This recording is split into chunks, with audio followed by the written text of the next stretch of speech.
You do it. Make your dreams come true. Yes, you can. Yes, you can. Just do it. But you've got to understand, it's the thought that you give it with that makes the difference.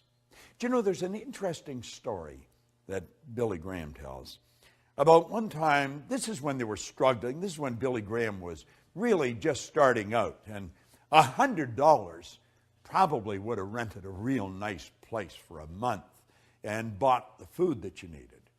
But at any rate, the collection plate come around and he put a $100 bill in.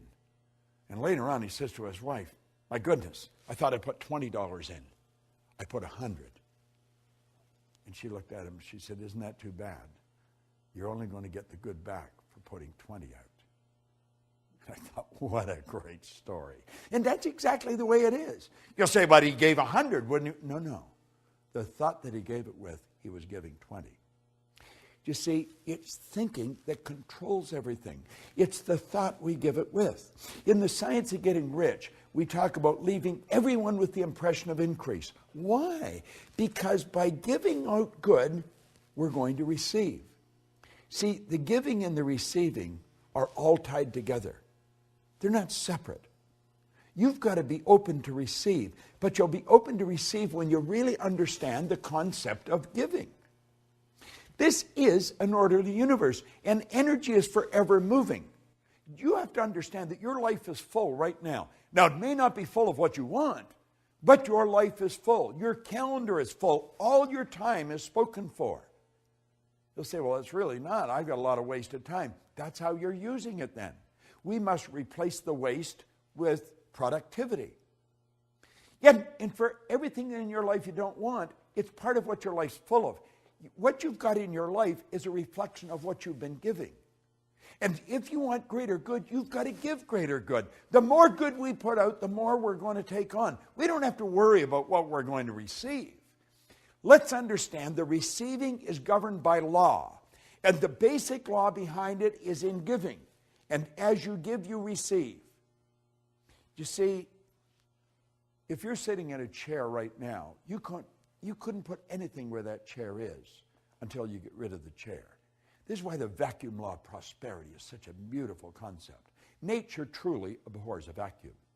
You give, and you give in abundance, pressed down and running over. And I guarantee you, you'll never have to worry about what you're going to receive. But like my old mentor said, we've got to willingly give and graciously receive.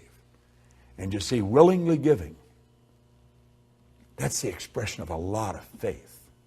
But it isn't blind faith. It's faith based on understanding of these laws. So as you dig into this law of receiving, start to thinking of who you can give to, what you can give, where you can give, and then give everywhere you go. Give the very best you've got. And you know something?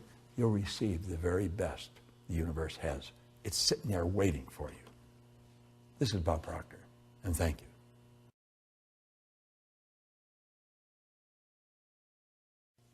Hello there and welcome. I'm Bob Proctor, and I want to talk to you about the law of increase. You see, I'm betting that you would like everything in your life to increase. I bet you want more love. I bet you want better health, more energy, more money, more business. And that's very natural. You should want it. But you've got to understand you can have it. That's the beautiful truth. There is an infinite source of supply. I love the way Thomas Troward put it. When you're dealing with infinite, you can never take more than your share. You see, if we had a pie, and we'd cut the pie maybe in 6 pieces, we can all relate back to this when we were kids. If you wanted a bigger piece of pie, someone had to get a smaller piece of pie. But we're not dealing with a pie. We're dealing with creation. And we can make a bigger pie, and then everyone can have a bigger piece. Increase in life is based upon laws. Do you know there's a marvelous series of programs that you probably have and you probably love, The Science of Getting Rich. In fact, it was The Science of Getting Rich that The Secret was based on. It was a Science of Getting Rich that Rhonda Byrne read. Her daughter gave it to her, and everything started to happen in her head.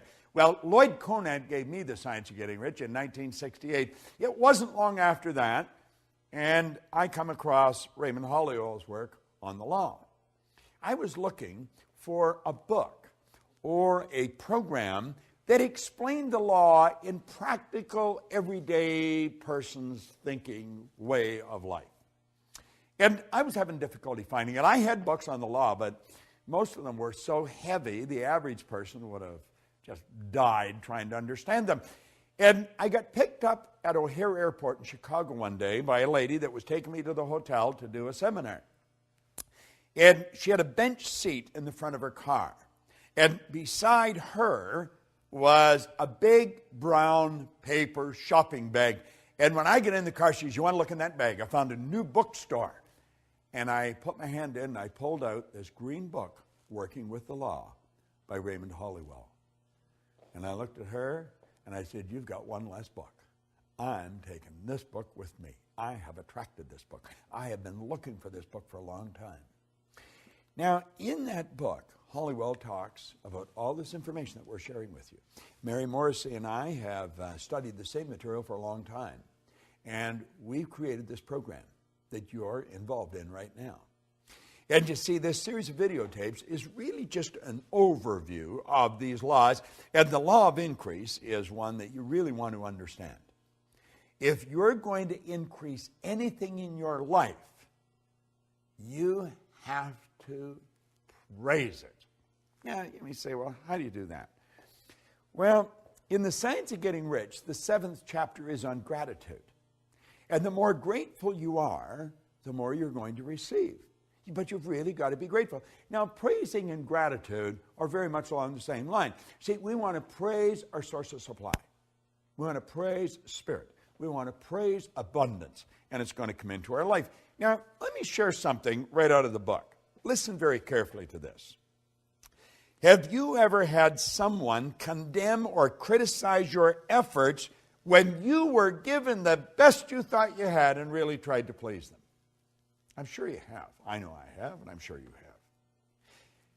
Didn't you feel like folding up and just quitting? Just say, it's over. Perhaps even felt like quitting the job and letting someone else worry about it. Well, least of all, such an experience suppressed your interest, your zeal, you see. And you did not desire to do better. Now, Hollywell is mentioning this. That's how one reacts when the law is reversed. Whereas when someone praises you for efforts, you feel like expanding and doing better, trying harder to be more perfect. Your interest becomes greater because of that pleasure.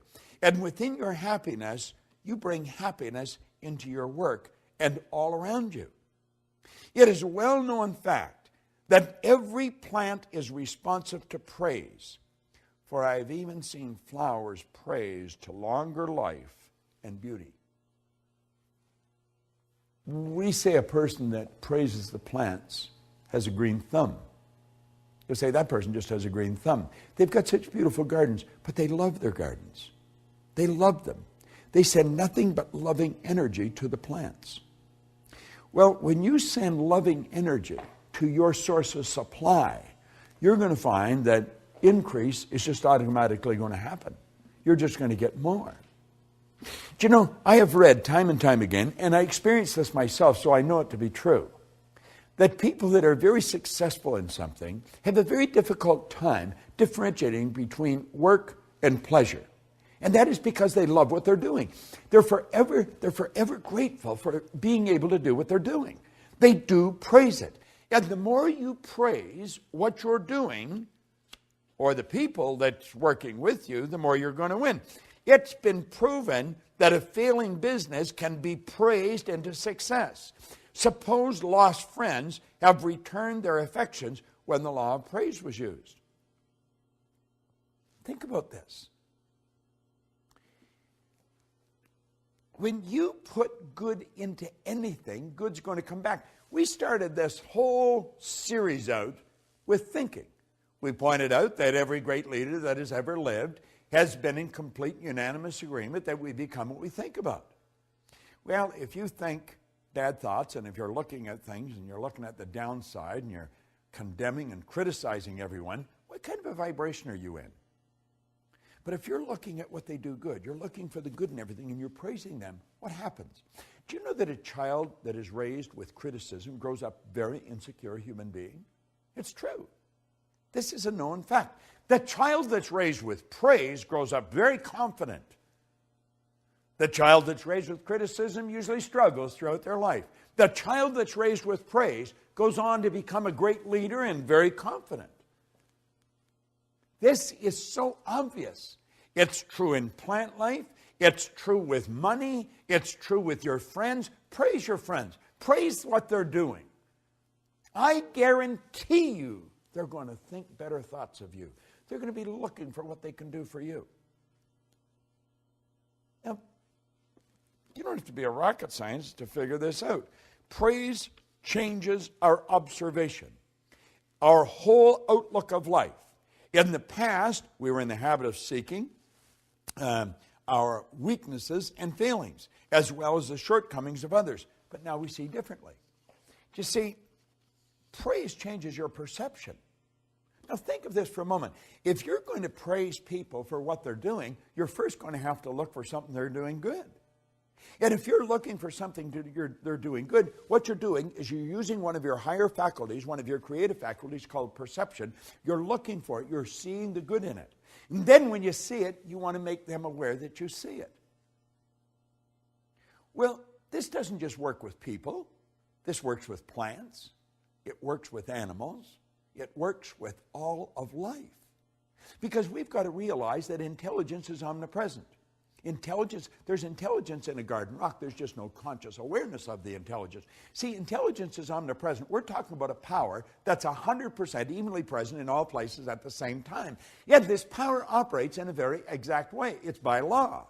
So it only makes sense that if praise works with people, it works with plants, works with animals, it works with all of life.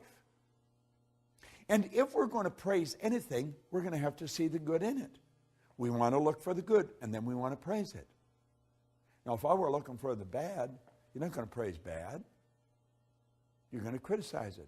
You're going to condemn it. You're going to feel bad. You're going to feel sorry for yourself. But if you're using your perception to find the good in life, then it's going to become easy to praise it. Be grateful for it. See, praise is it's a great concept. And you want to know something? It is the basic foundation governing the law of increase. If you want to increase anything in your life, begin to praise it. Be grateful for whatever you've got and see greater good coming. Now remember, we talked about receiving. You've got to be open for it. You've got to be relaxed. Well, if you want to receive increase, you got to be open, you got to be relaxed, and you got to praise what you've got. I know that you're enjoying this series. I know you are, because I'm enjoying doing it. I'm enjoying sharing this. Now, if I'm enjoying sharing this with you, I know that you're enjoying receiving it. What I want to suggest is you do what I'm doing. It works. It's helped me earn millions of dollars. It's helped me build an enormous abundance of friends all over the world. It's helped me build a business right around the world. So I want you to do what I'm doing. I am enjoying sharing this. And I'm praising you for using it. You go and extend it. Let's keep this energy flowing. To me, to you, through you. Who are you going to give it to? You know it works. You want to increase? Praise what you've got and share it. Willingly give it and graciously receive it. The law of increase is based on a fundamental principle, praise. This is Bob Proctor. Thank you.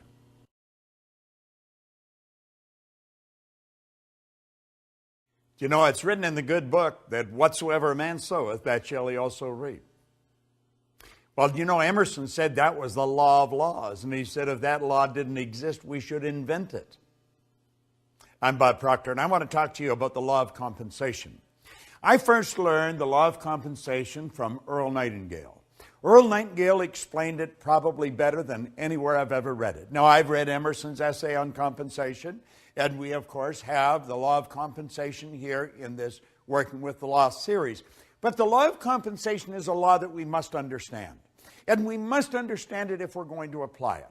And when we do apply it, we're going to find that the universe is very friendly towards us. The law of compensation is based on 3 steps. The amount of money or good you receive is going to be in direct ratio to the need for what you do, your ability to do it, and the difficulty there is in replacing you. I want you to think about that for a moment. The amount of money or the good you receive in life is going to be based on just 3 points.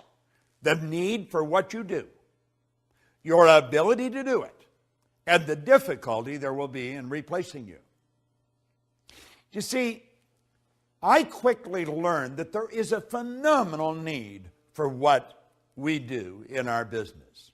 People are confused. People do not understand the laws. People are watching to what's going on in the world. We're dealing in a very fast-changing world. The world's not getting bigger, the world's getting smaller. We're dealing in a world market today. You're only just a touch of a button away from anywhere in the world.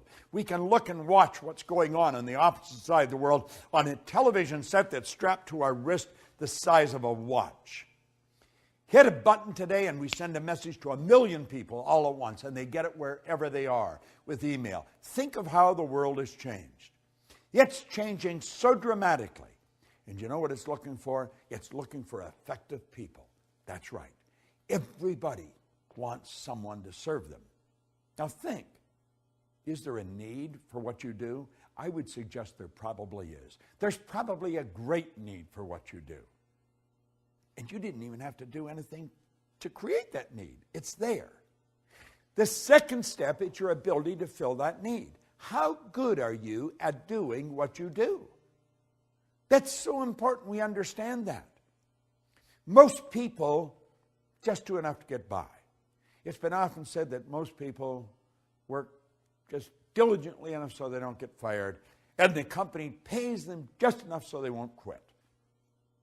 It doesn't work. It doesn't work. It's in violation of the law of compensation. See, the second step, your ability to do it, is going to take care of the third step if you do the second step right, the difficulty there is in replacing you. When you become so effective at what you do, you're very difficult to replace. That's when your stock goes up. You will find that there will be people waiting in the wings to hire you, to pay you to go and work for them. When you perform your task to the very best of your ability, or when you are through your work and you do it well, you infallibly bring out the best there is in you. Now, you see, I learned a long time ago that if I make up my mind, I'm going to learn how to communicate this more effectively all the time, then my income is going to keep going up. My customers are going to keep coming. Now, we have people come to us from all over the world. That is not an accident. That is by design, and it's by law. Now, you might ask where you live. I live in Toronto, in Canada.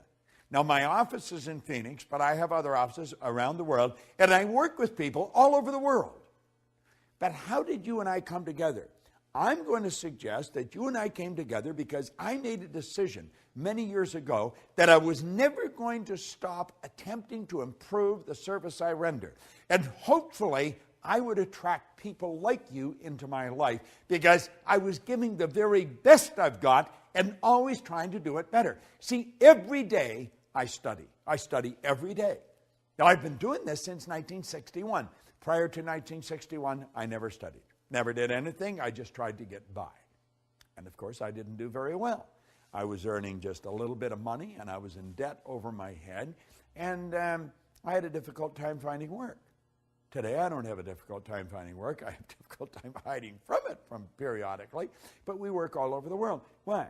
Well, 3 steps, law of compensation. The need for what you do, your ability to do it, and the difficulty there is in replacing you. Now, if you make up your mind And understand that you have infinite potential. No one knows what you're capable of doing. The most erudite scientist alive will not even guess at what you're capable of doing. As far as energy is concerned, we've studied this many ways. You've got about 11 million kilowatt hours per pound potential energy locked up in the electrons in the atoms of your body. Your brain is an electronic switching station that boggles the mind of the wisest. Your central nervous system is the most phenomenal electrical system in the entire universe. It would make a supercomputer look like a toy. Do you know that the blood circulates through hundreds of miles of passageway every 33 seconds, just like that? It carries all the food in, all the garbage out in one sweeping change. Have you ever stopped and thought about the power that you represent? You've got all these mental faculties. You can tap into an infinite source of supply. Listen, when we talk about you, we're talking about something that is awesome. The highest form of creation on the planet. That's what you and I are. Now, are we using it? Well, for many years I didn't. My whole idea was just get by. But then I started to study this material, and it started to make sense. And I thought, I'm going to change. I'm going to change how I'm living. And I got into Earl Nightingale's material. Now, I got into Napoleon Hill first, then into Earl Nightingale's. And I began to study it. And I got into this law of compensation. Then I read Emerson's essay on compensation. Then I got into Raymond Hollywell's material on compensation. It's all telling us the same thing. It's up to you. It's up to you. The universe will give you whatever you ask for. But you ask in the form of providing service. You see, you get back exactly what you put out. You put a lot out, you get a lot back. We are raised with the misconception that you go to work to earn money. You don't go to work to earn money. Working is the very worst way to earn money. We have a company called the Chairman's Club. And the Chairman's Club is designed for one thing, to show people how to earn money. You just go to the Life Success or lschairmansclub.com, lifesucceschairmansclub.com, and look it up. That's the sole purpose of it. And in that club, we show people how to earn money, how to set up multiple sources of income. But the whole thing is based on providing service. You've got to provide service. See, the concept behind the club is that you can earn so much money when you're sleeping, you can do whatever you want when you're awake. Now, that sounds bizarre to most people, but most people don't understand the law of compensation. We're raised with the idea you go to work to earn money. You don't go to work to earn money. You go to work to gain satisfaction. You should spend your days doing what you absolutely love to do. But compensation, think about it. Our compensation comes to us by law. It's based on three factors: the need for what you do, your ability to do it, and the difficulty there can be in replacing you. Now, I know you may have doubts. You may think, well, if I do more, I'm not necessarily going to get more. Well, you may not get it from where you're working. It may not come from there. It may come from somewhere else. You say, but the company makes up their mind how much I'm going to earn. No, they don't. You don't get your pay from the company. You get your pay through the company. Your pay comes from an infinite source of supply. You see, we've got a lot of these ideas wrong. And look at, if you become bigger than your present position, by law, you must move ahead. That is an absolute law. That's the basic law of the universe. When something becomes bigger than the position that it's in, it moves on to the next space. And if your company is not going to give you more, there's going to be a dozen companies waiting in the wings for you to come along and help. The law of compensation is probably one of the most important laws. I would suggest that as you turn this set off and you stop watching this particular video, ask yourself, how good am I at what I'm doing? Could I get better at it? Could I get a lot better at it? How can I get better at it? Understand this. You've got the potential. You've got more power than you will ever hope to utilize. Are you applying it? Who does a better job at what you do than you do? Are you studying those people? Study their lives. Find out what they do. Do what they do. Read the books they read. The more you study this material, the better you're going to get at what you do. But always remember, the law of compensation is based on 3 points: the need for what you do, your ability to do it, and the difficulty there is in replacing you. And as you go through all the material in these laws, and you study the law of compensation, get the material, Get the physical material and study it. It's all there. You're going to find that all the way through all this material, those three steps keep coming up. The law of compensation is based on what you do. Put the energy out there. Put the effort out. Get better at what you're doing. Say, I am going to get better every day at what I'm doing. And your whole world will improve. This is Bob Proctor. Thank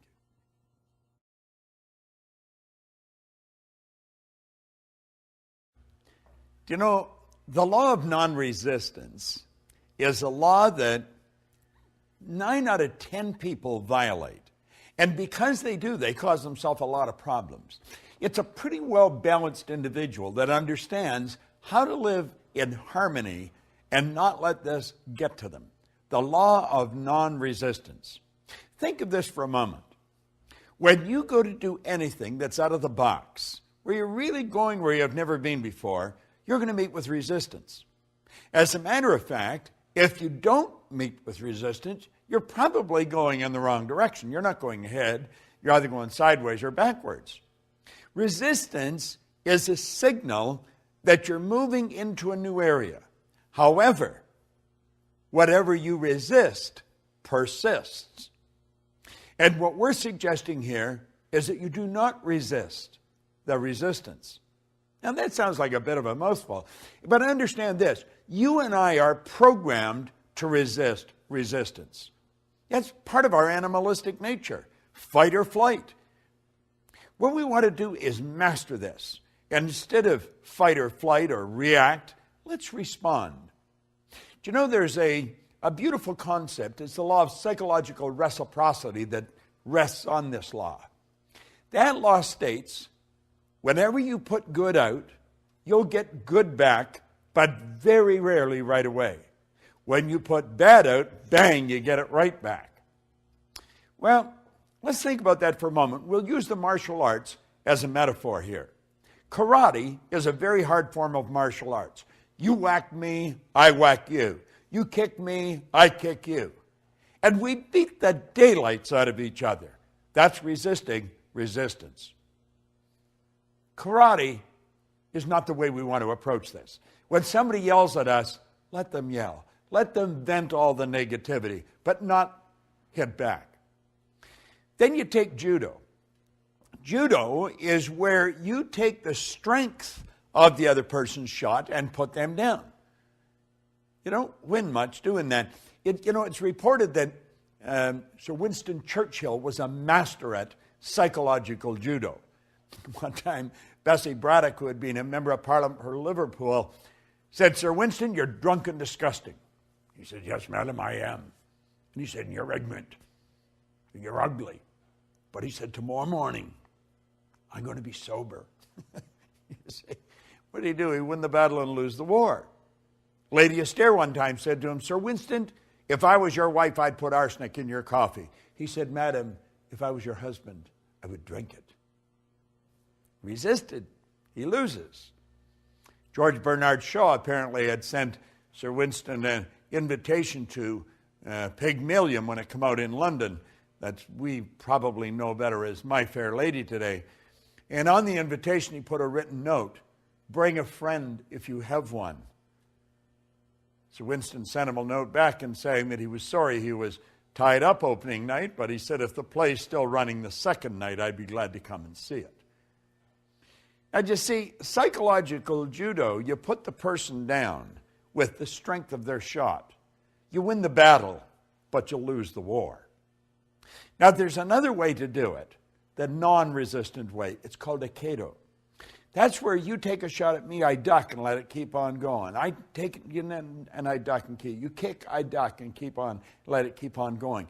I do not let you touch me. I don't fight back. I stay fresh. And when you've vented all your negative energy, I'm as fresh as a daisy and I can lead you to where you want to go. That's non-resistance. See, there's a law of non-resistance. Whatever you resist persists. So the next time you meet with resistance, rather than fight back, just let it go. It's not that important. And if you can get this law down pat, I guarantee you, you're going to have a good trip all the way to the top. Because you see, it's whenever we get out of the box, when we're moving ahead. I'm working on a new project. In fact, I've been working on it for a year. I have met with enormous amount of resistance. I just let it go. I just let it go. And I know when there's a lot of resistance on a program that I'm involved in, I'm on the right track. You see, if you're just going sideways, there isn't any resistance. You're doing something you already know. The law of non-resistance, of these 11 laws that you're getting, this is one of the most important.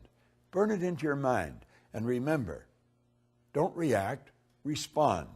I remember to close off with, I was doing a seminar with a bunch of teenagers in Hawaii one time. And I asked the kids, I said, what's the difference between reacting and responding? This one little 15-year-old girl looked off into space and she put her hand up. And she says, reacting is a habit. To respond, you have to think. It was the best answer I'd ever got. 15 years old. To react is a habit. To respond, you have to think.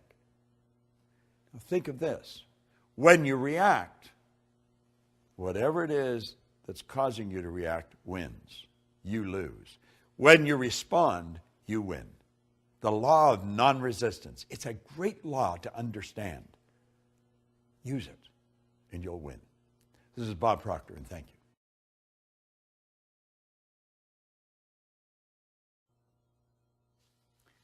This is one law that I have really learned to love. Now, I paid a big price before I learned it, but when I did learn it, my whole world changed.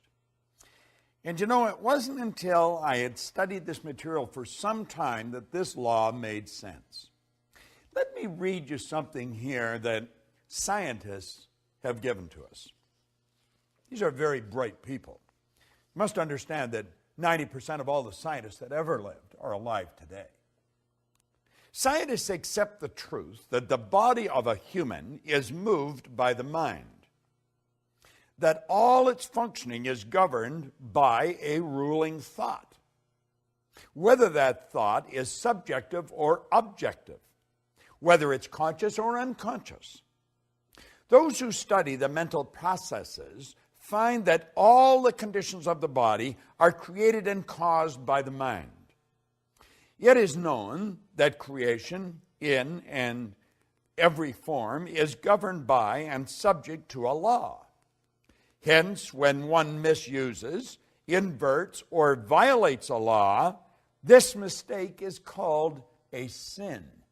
This is interesting. A sin is a mistake, a misunderstanding, and a misjudgment.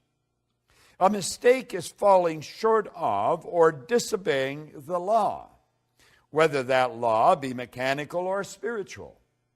Correction is the only method of adjustment or of appeasing the law.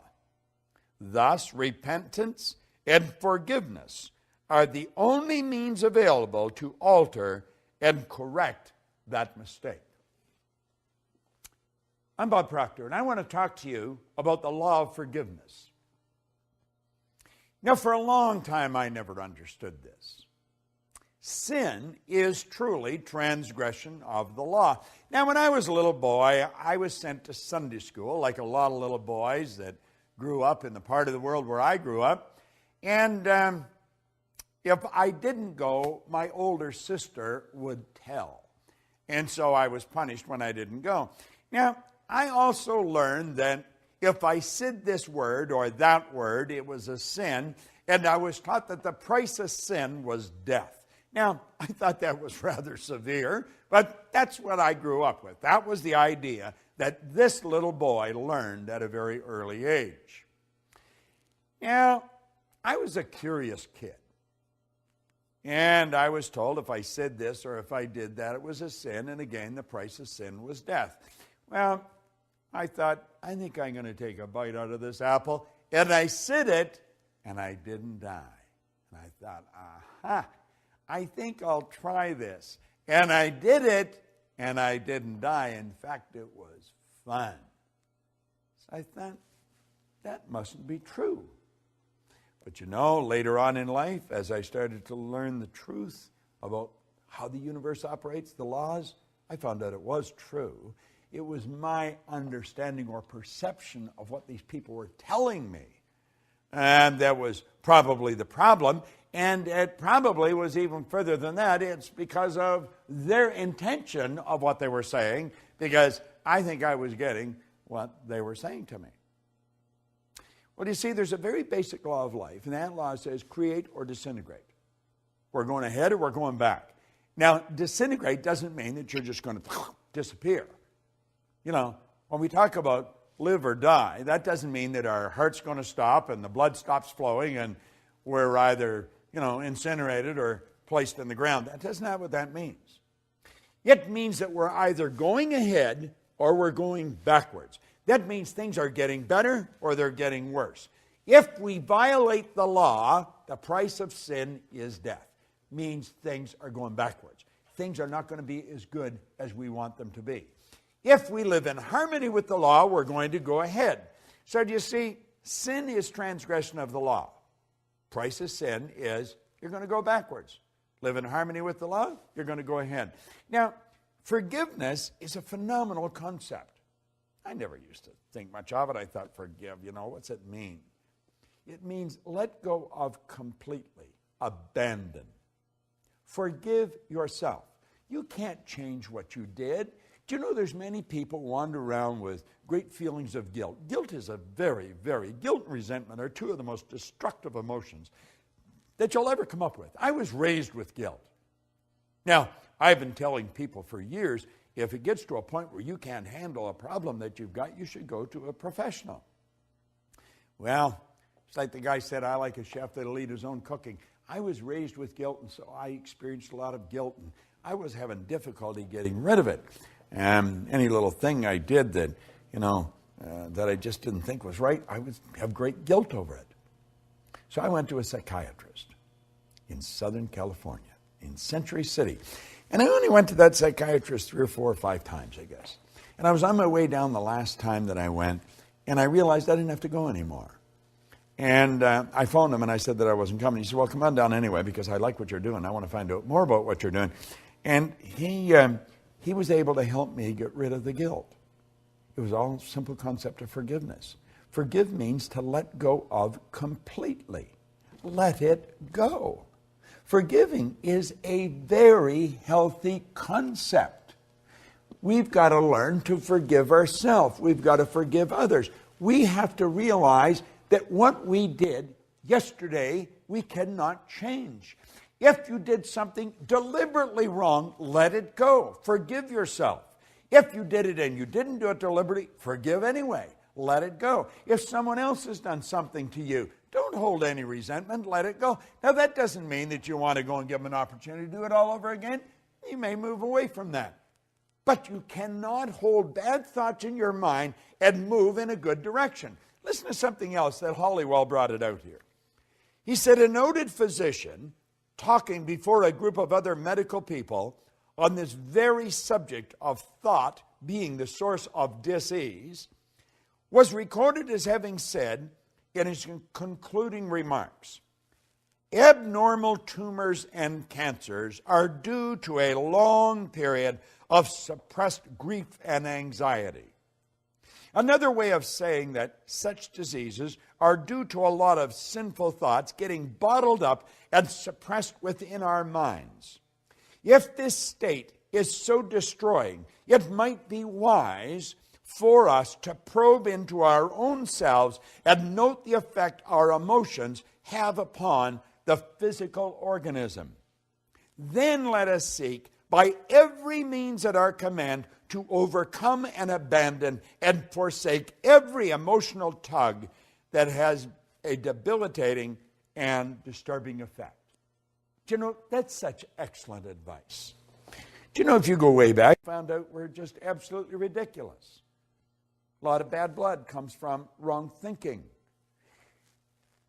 Try and understand this. Everything works from a higher to a lower potential. When you're dealing with electricity, You must work from a higher to lower potential. We don't even know what electricity is, but we do know the laws by which it operates. If you want a greater flow of electricity, put in a bigger bulb, get a bigger transformer. The only limit placed on electricity is the limit that's placed on the form through which it's flowing. Well, it's exactly the same with us. We work from a higher to a lower potential. We go from the thought to the thing. Spirit always manifests through its polar opposite. You go from the non-physical to the physical. You and I have the ability to tap into a non-physical world, a world of thought. And we can choose our thoughts. We can choose any thoughts we want. Do you know Viktor Frankl was a Viennese psychiatrist, spent the war years in a concentration camp. And he said it was while he was in the camp that he realized that regardless of the physical or intellectual abuse that he was subjected to, no one could cause him to think something he didn't want to think. Do you know that's where attitude begins? Attitude is the composite of our thoughts, which cause our feelings, which express in actions. See, our thoughts, feelings, and actions, when they're all in sync, that's an attitude. Well, we want to have the proper attitude, and we're going to live in a healthier body. We want to have the proper attitude, and we're going to enjoy the wealth that we look for. We want to enjoy the proper attitude, and we're going to have the friends that we want. But one basic concept is that you have to forgive yourself, and you have to forgive others. You see, guilt and resentment are without question two of the most destructive emotions that anybody can experience. Of all the laws that you're going to study, this could be one of the most liberating of all of them. Forgiveness. Letting go of. Abandon. Just let it go. And when it comes back into your mind, let it go again. Form the habit of not holding on to anything that's causing you to feel bad. Start to love yourself. Start to respect yourself. Have a healthy respect for what you're capable of doing. And understand this, carrying bad thoughts about anyone or anything is not doing anyone any good. It's sinful, it's destructive, and the price of sin is death. Now that doesn't mean they're going to bury you, but it may be burying your company, it may be burying your income, it may be burying your friends, because they won't want to see you. Forgiveness, it's going to cause everything to grow. It's going to cause you to be healthier. It's going to cause your income to grow, your friends to grow, your business to grow. Forgive. It's a beautiful law. Forgive means to let go of completely, abandon. Replace the thought with one of beauty, with one of plenty, with one of abundance. You'll be glad you did. I did it. I'm a happy, healthy, wealthy guy. And you know something? Lots of energy. It just flows freely to and through me. I forgave me and everyone else that occupied a bad place in my mind. You do the same. The law of forgiveness could be one of the greatest laws you study. This is Bob Proctor. Thank you.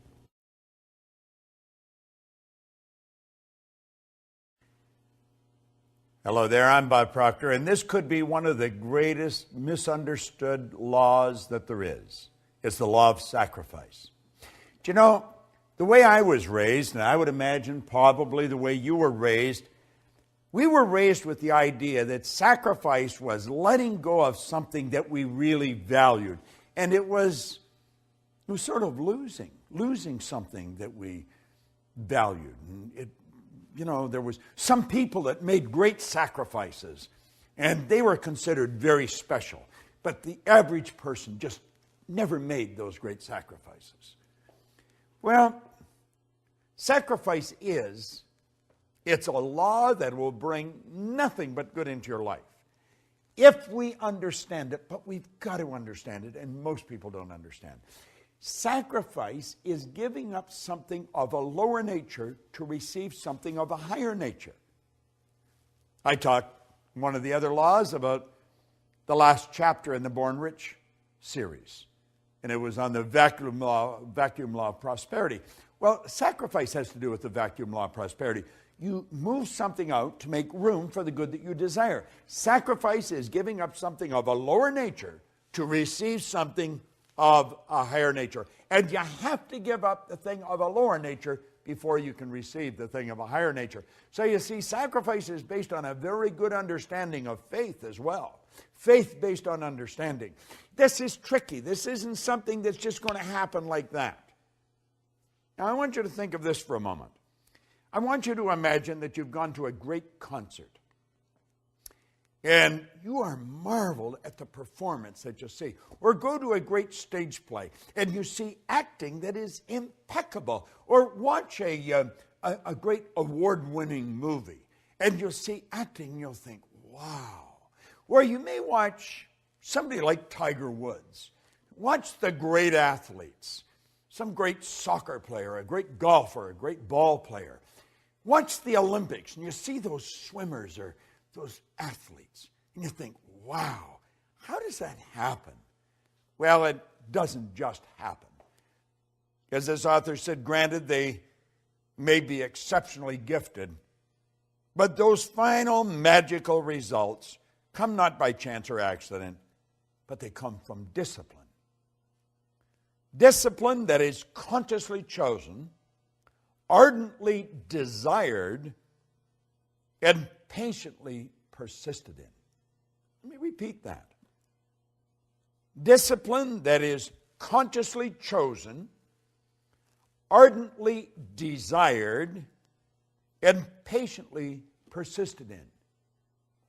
I have often said that discipline is the ability to give ourselves a command and follow it. I will master this.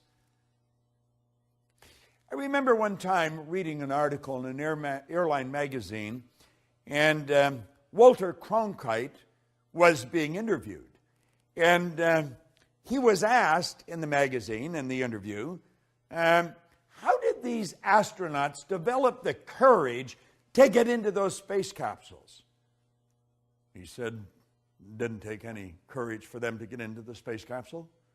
And as I read that, and I thought it's easy for him to say, he's sitting behind a microphone announcing it, he didn't get in the space capsule. But as I kept reading, I realized he was right. He said, what took the courage was the sacrifices they made, the study, the hundreds of hours of study, the repetition in the simulators. He said, that's what took the courage to prepare them to get in the capsule. It took discipline. It took discipline. How did Halliwell call it? He said, discipline that's consciously chosen, ardently desired, and patiently persisted in. No one ever becomes great at anything by accident. We talk about people getting something for nothing. There is no such thing as something for nothing. That's absurd. When we're talking about the law of sacrifice, we're talking about letting go of something of a lower nature to receive something of a higher nature. In other words, it's saying, I'm going to give up the ice cream cone now to get the bicycle a little later. This is based on faith, and it's not blind faith, it's faith based on understanding. It's understanding that we have this infinite potential, we've got phenomenal potential, we can do better. I talked about it in the law of compensation. And we're going to get better, but only if we give up something that's valuable to us to receive something that's even more valuable. Think of the study, the practice. You know, I like watching two movies, Lawrence of Arabia and Patton.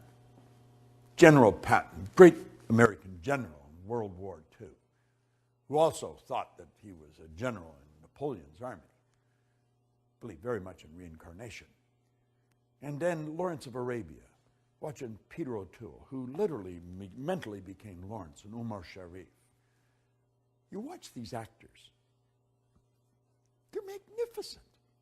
You watch Lawrence come across the desert on that camel. Look at his face. They do a close-up on his face. He's not acting. He's living the part. Watch Patton. Watch the great speech right at the first of the movie. Get those two movies, buy them, watch them over.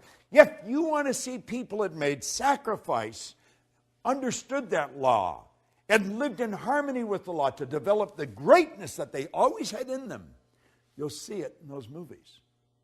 Watch Patton. He's so good. You watch Umar Sharif. Wow. is phenomenal. They understood this law of sacrifice. They gave up something of a lower nature to receive something of a higher nature. But they had to understand this concept of discipline. See, Hollywell said something always has to be sacrificed for something else. There's your law of compensation coming in here. You've got your vacuum law of prosperity coming in here. You've got to create the space for the good that you desire. Listen to what he says here. People everywhere are awakening to the necessity of disciplining their thoughts and acts. We train domestic animals carefully. We harness the forces of nature to serve us regularly and well. And yet, when it comes to ourselves, the most valued of all, we let our thoughts run wild. No one can obtain their ambitions until they learn to discipline their mental force and are able to control their thinking. See, that's what this whole series is about. That's what all these laws are about. It's about working with the law. It's about bringing our mind into harmony with the law. It's about letting go of things of a lower nature so we can receive things of a higher nature. This doesn't happen by accident. The greatest marketers in the world, they spent years studying what they're doing. The greatest athletes, they spent years perfecting their skills. There's no free lunch. You're not going to get anything for nothing. You're going to have to make sacrifices. You're going to have to give up something of a lower nature to receive something of a higher nature. This whole universe operates by law. The law is something that happens every time for every person everywhere. Yet we've got to understand that sacrifice is a law. Get in harmony with it. Understand it. It's so priceless. Listen to this. Hollywell said, you cannot enjoy the satisfactions and pleasure of a true friendship and indulge in a bad temper. If you will not sacrifice your temper for friendships, you're going to sacrifice your friendships for a bad temper. Isn't that good? One cannot have a sterling character that friends will respect and trust and resort to crooked practices.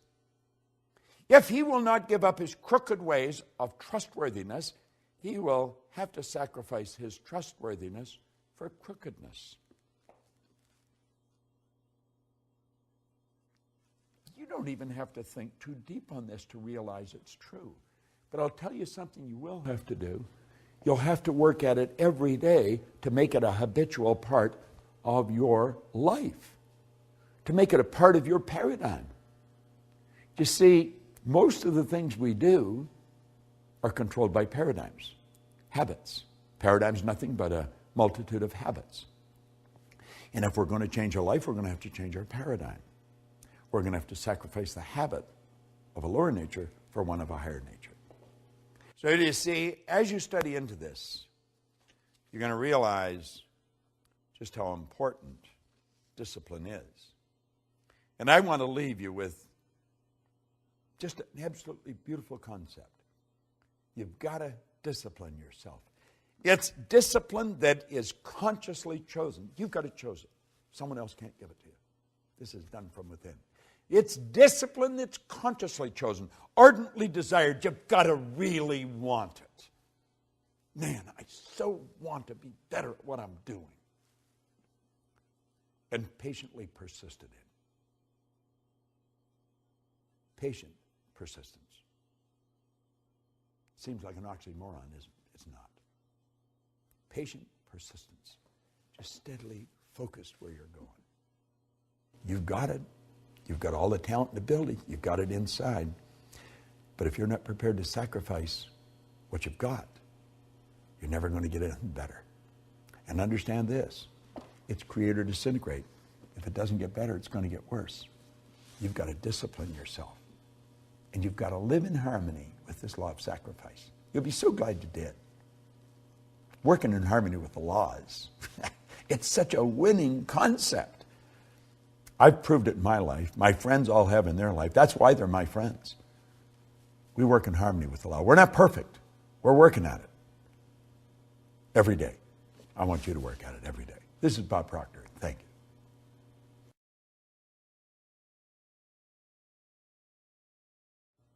There's a marvelous poem in this program, Working with the Law, by Henley. It's one I have loved for years, Invictus. Listen carefully, then read it over and listen to it over and over.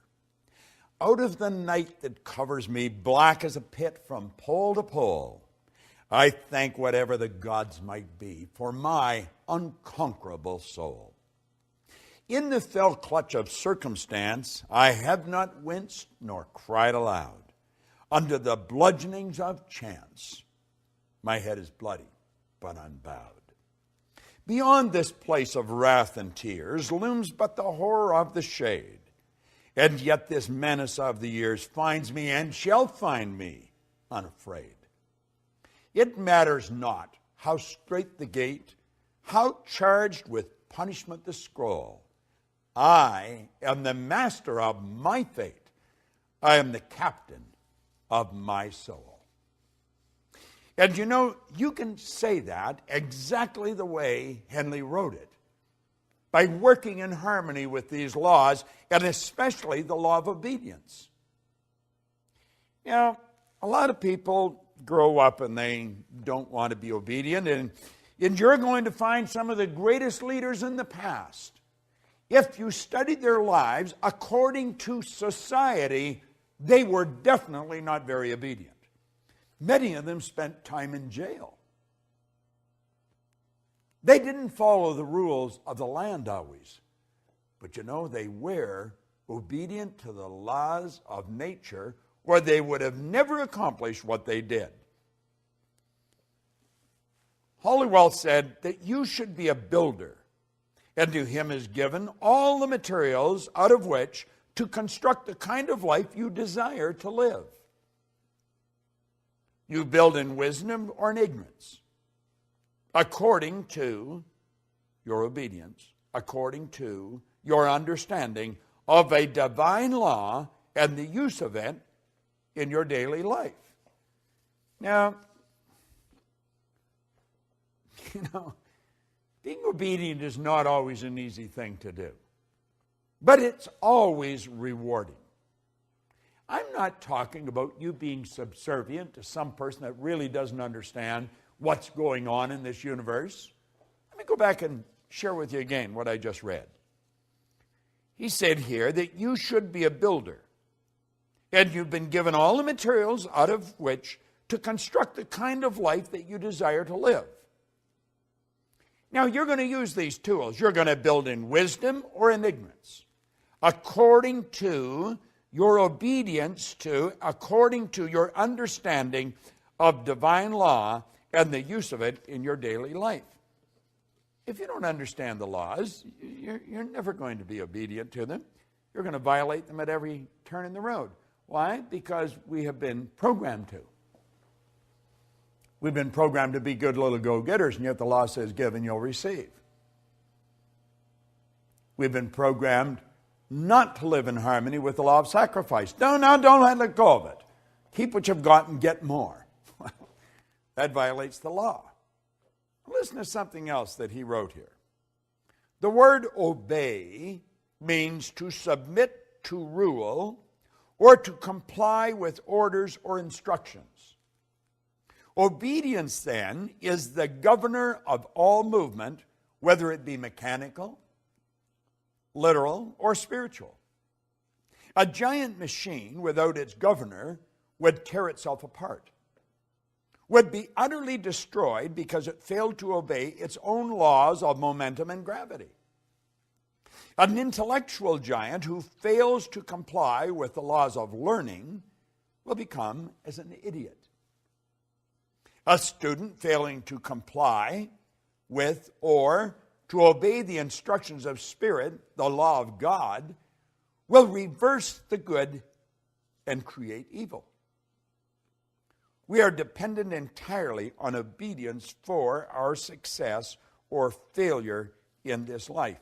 Now, business is founded on obedience, and as each member obeys the laws of commerce, they're going to succeed. You see, as we study these laws, we have to understand that we've got to become obedient to them. Now, I don't know about you, but I spent, years, as I think I've mentioned in this series, in the Navy. I wasn't particularly fond of being obedient to the orders that they dished out. First of all, some of the things they were telling me we had to do really didn't make a whole lot of sense, even to a thinking person. And I really didn't appreciate what they were making me do. And when I wasn't obedient, I was punished. I paid fines, and I did a lot of punishment on a parade square because I wasn't obedient. See, I am not obedient to a lot of the things that society dictates, because I think a lot of people are moving in the wrong direction. But as you start to study the law, you've got to bring discipline, as we just said in the last lesson, into your life. It's consciously chosen, you see, ardently desired, and then patiently persisted in. It's such a beautiful way he described it. Well, we've got to bring discipline in our life, and we've got to become obedient to these laws. And if we don't become obedient to the laws, we're going to lose. It's just that simple. It's like you said about a machine that isn't obedient to the laws of momentum and gravity, it's going to fall apart. Well, I think it's becoming apparent as we get into this that this is not something for lightweights. This isn't something for just anybody up and down the street. Although it will work for everyone, not everyone's going to do it. Not everyone has brought discipline into their life. Not everyone follows all these answers. Now, listen to this for a moment. We see in nature the answer. She has no troubles she cannot overcome. She has no problems she cannot solve. She has no burdens she cannot bear, no tasks she cannot perform. We're talking about nature. Why? All her operations are governed by the mighty law of harmony and order, which constantly removes every discord, which heals all diseases, which rights every wrong, which supplies every need. Now think, he went on to say, if in the winter a young sprout attempts to break through the soil before season, Mother Nature destroys that sprout, rills it off, or freezes it out. Yet, at the same time, the very snow and ice that freeze the little unruly sprout serves as a blanket of warmth and protection to all other seedlings complying with her law. When man wishes to use nature in his work, such as farming or gardening, he must know how to comply with nature's laws. In turn, as he obeys her laws, he drives the best results, and in the end will enjoy the greatest harvest. And you only have to play with this for a little while, and you're going to realize just how accurate this is. He who obeys the laws of nature and acts as her obedient servant later becomes the master and reaps a full harvest. I know in my life, I don't do this perfect by any stretch of the imagination, but I'm getting pretty good at it. And I'm a lot better at it than I used to be. And you see where it really starts, it starts with understanding these laws. Now, the more you listen to these videos, and keep in mind the videos are just really an overview. It's just to really give you a picture of where you're going with this. But as you dig into this in some depth, as you get into this, and then as you get into the Science of Getting Rich series that we have, and I'm sure that you're aware of that, as you get into the laws there, we're getting into very basic laws that govern how everything happened.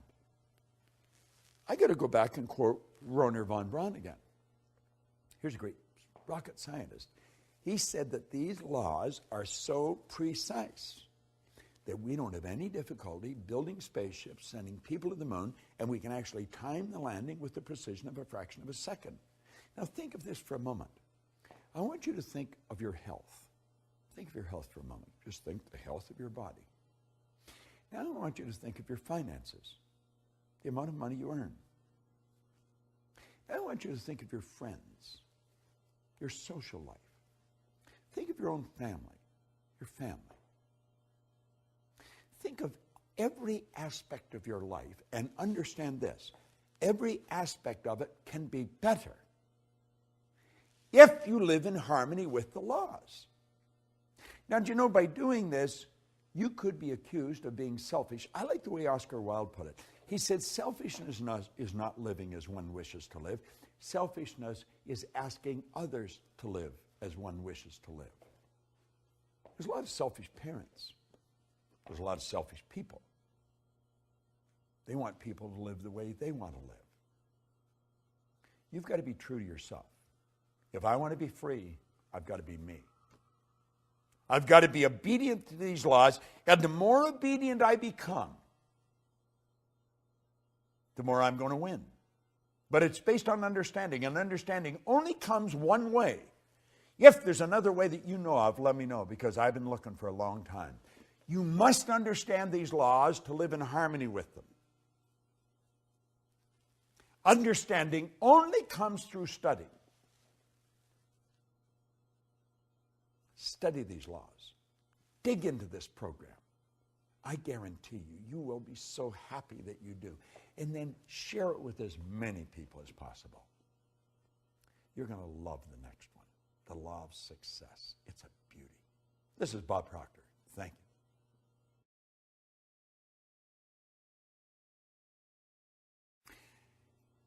I sincerely hope that you get as much out of this law of success as I've got out of it over the years. When I came across this, I absolutely loved it. I have probably read this first page at least 1,000 times. I've shared it with hundreds of thousands of people all around the world. And now I want to share it with you from how I see it. I'm Bob Proctor, and I want to talk to you about the laws of success as Raymond Halliwell shared it with me. He said, God intended every individual to succeed. Isn't that a nice idea? Every individual. That included me. That includes you. It's God's purpose that you should become great. Do you know, I remember reading a book a number of years ago by Robert Russell. And he said there's no secret to becoming great.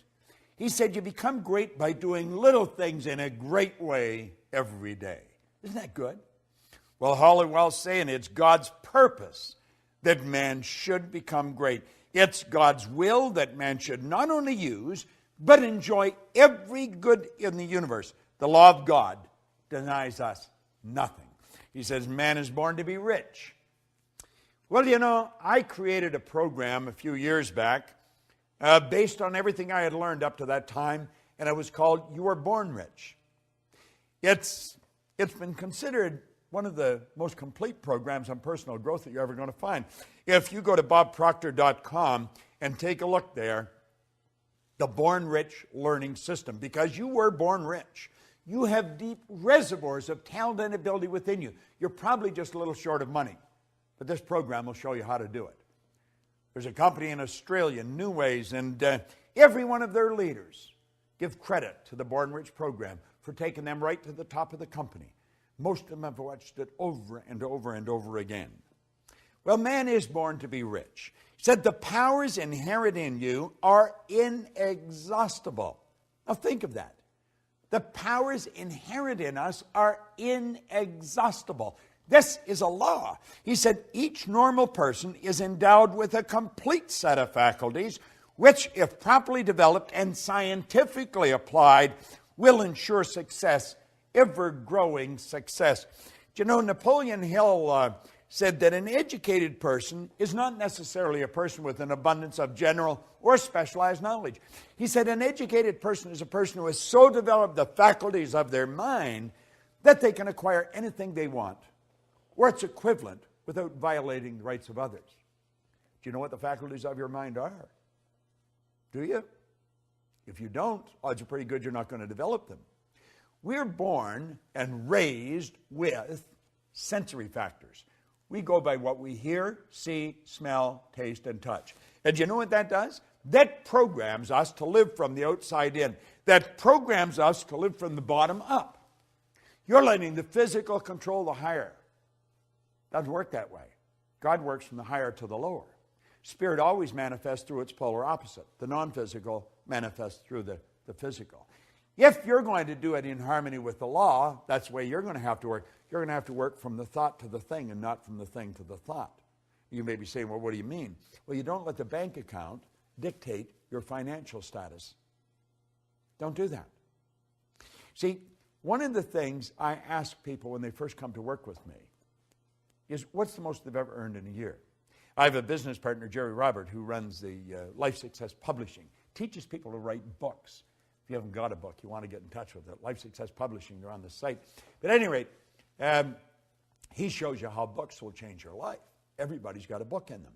Well, he had written a book, and I asked him when I first met him, Mark Hansen introduced me to him, and I asked him, what's the most you've ever earned in a year? And he said $100,000. He was pretty proud of it, and that was pretty good money 20 years ago. That's when I asked him.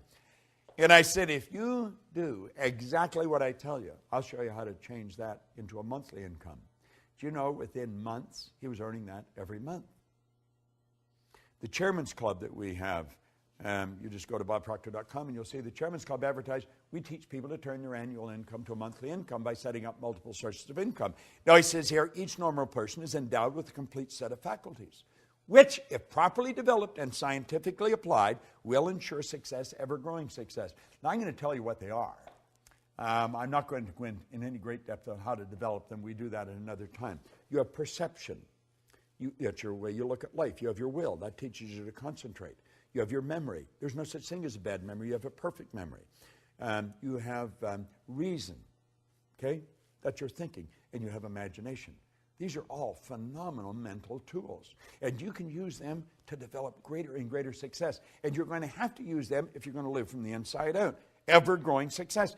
He said, we're made for progress. Every person contains within themselves the capacity for endless development. Do you know, that excites me. I don't know about you, but I've been working on this now for 48 years. 48 years I've been studying this. And I know that I'm going to study it for the next 48 years. I just want to keep getting better at it.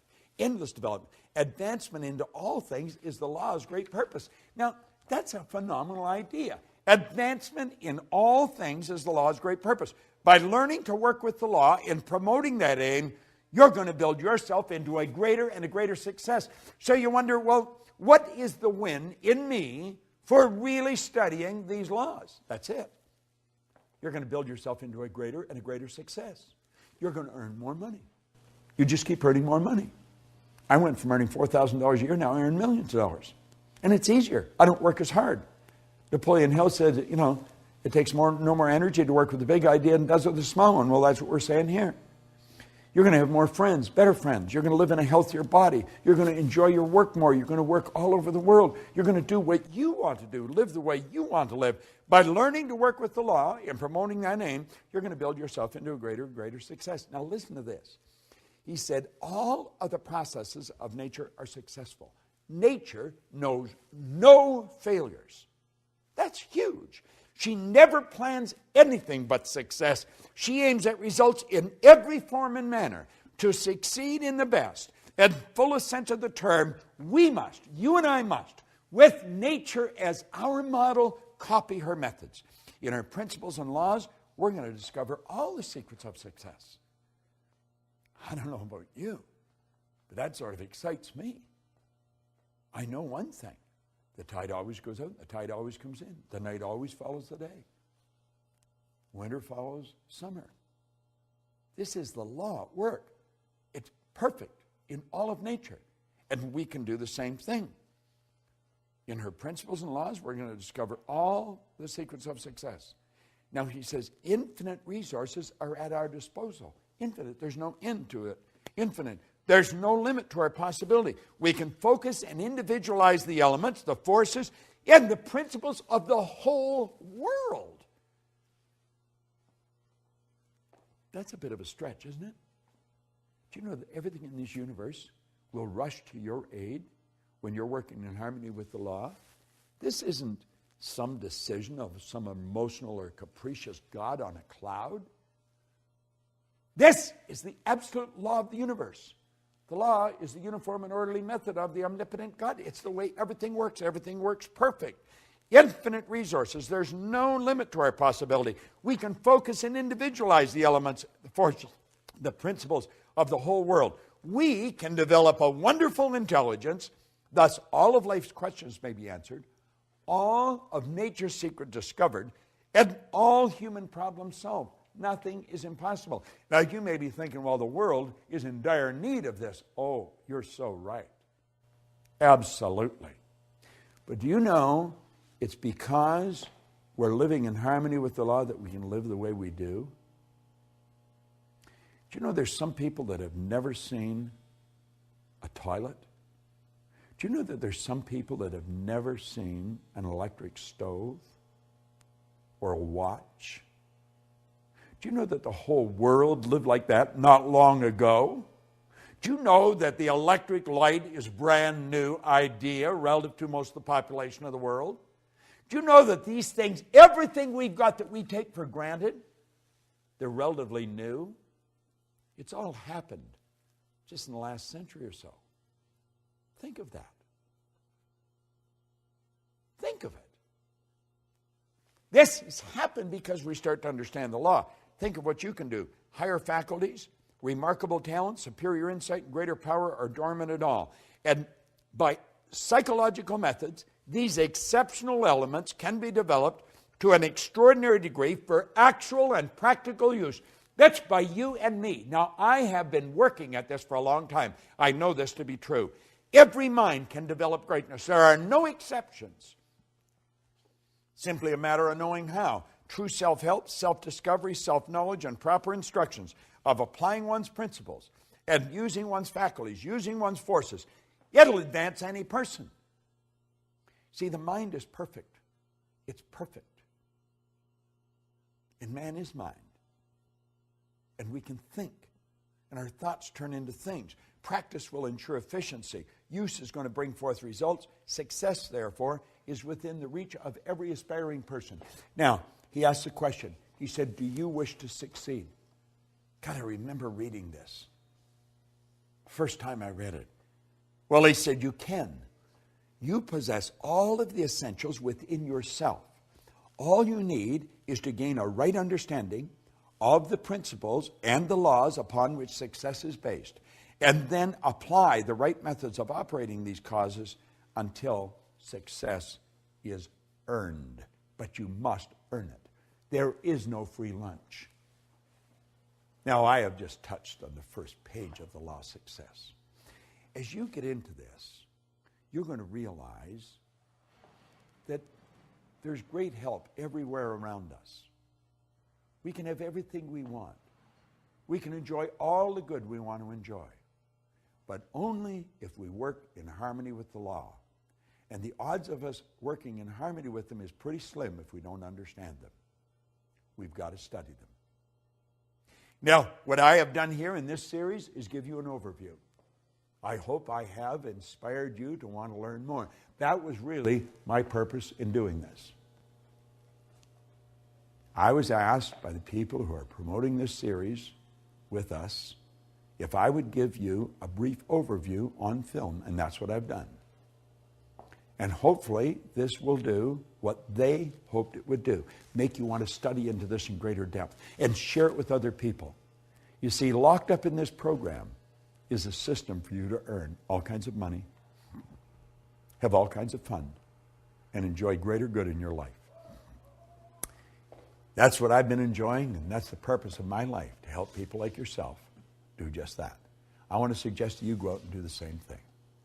This is Bob Proctor, and thank you.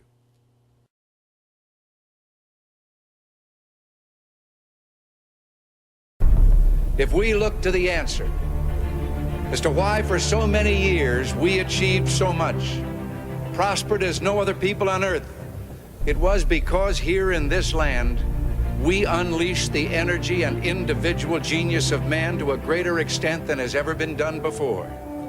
Freedom and the dignity of the individual have been more